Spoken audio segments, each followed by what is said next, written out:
So let's get the machine powered up. We'll get a roll of wire put in and we'll give it a good trial.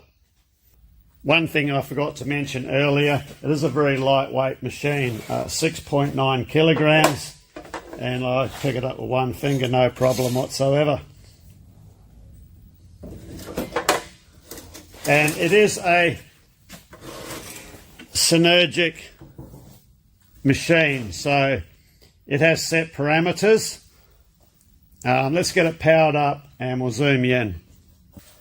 Okay, so this is a synergic machine, and what that means basically, all your parameters are preset. So for instance, if you're MIG welding, you don't have an option to adjust your wire speed and things like that.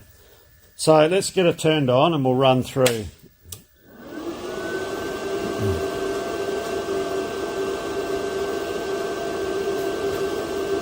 So your big knob in your middle here, that adjusts your welding amperage, and then below it's just reading off the voltage. So in the bottom corner here you have the options between MMA or stick welding, MIG welding or TIG welding.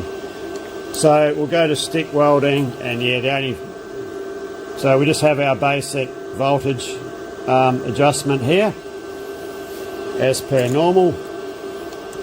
We go to MIG welding and we have the option here of gas or gasless. So if we go with gas welding, that means we're going to be using solid core wire. Now down in the bottom corner here it brings up 0.030 or 0.8 millimeter wire, which is your only option of wire to use in this machine. However, if we go to gasless, it brings up the 30 thou 0.8, 0.035, or which is 0.9, or 40 thou, which is 1 millimeter flux core wire. Now you've got to remember too, flux core wire has a hole in the middle of the wire that's full of flux. So that's why the machine will run those bigger size flux core wires. And when we go to gas, it's limits to the 30 thou 0.8 wire. Another interesting function on this machine when it's on the MIG setting, which we'll have to demonstrate and try it out, there's a 2T and a 4T option. So that's pretty much like 2T and 4T in TIG welding. So 2T, squeeze the trigger to weld, release the trigger to stop. 4T, squeeze the trigger to weld, then you can let go of the trigger, it'll carry on welding until you want to stop, and then squeeze the trigger again and it will stop. So we'll go back to stick welding, MMA, and we'll just put it on 80 amps, which is mid-range for a mid-range for a 2.5 millimeter rod, and we'll run a couple of rods and see how it goes. So the rods we're going to use first are a 2.5 millimeter 16 TC rod. So these are a low hydrogen rod, and recommended amperage for these is between 60 and 90 amps.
Well, it seemed to handle that no problem whatsoever, and I must say the starting of the rod to get it lit up was excellent. So let's do a couple more stringer beads next to this one.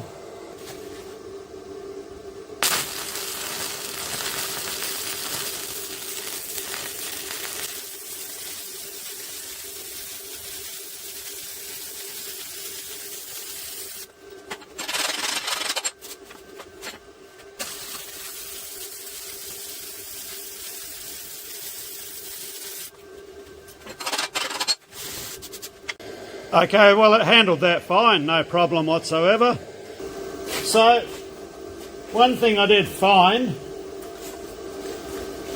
obviously this is a cheaper version of the electrode holder.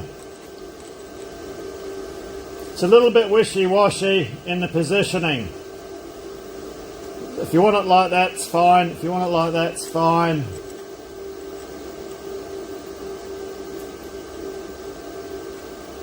Yeah, if you want it straight, it's a little bit wishy-washy. Even straight out the front, it's a little bit wobbly. So if you've got a weld like that, as I'm about to,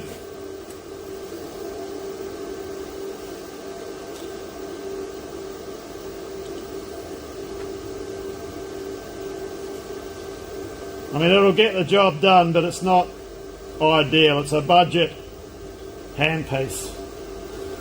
Okay, so let's drop our amperage down to 78. We'll see how it goes on a vertical up weld.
Bit rusty, been a few years, but it did that beautiful.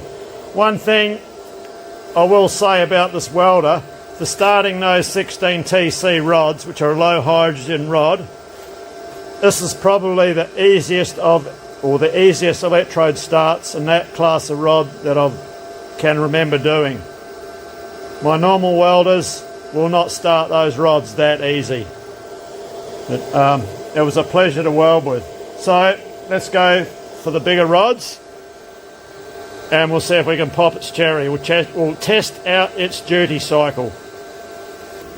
Right, to test the welder's duty cycle, we should be able to run this on 125 amps for 6 minutes. So I'm going to be using 3.25mm 16TC low hydrogen rods, which are just the bigger rods of what we used previously. I'll start the timer. Now normally, in my experience with these smaller welders, some of them will only burn through one of these, let alone two. So let's see. It's not going to hurt the machine. That's why it has an automatic heat sensing shut-off. So it'll stop welding, and then you just got to allow the machine to cool down.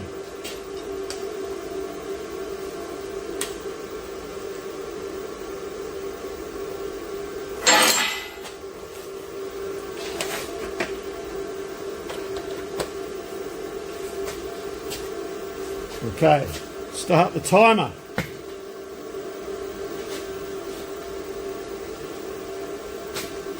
Timer's away. Let's go.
Check our time.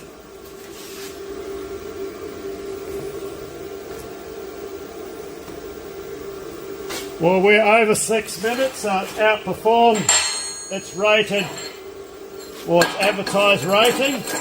Let's burn one more rod.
Sorry, forgot to press stop.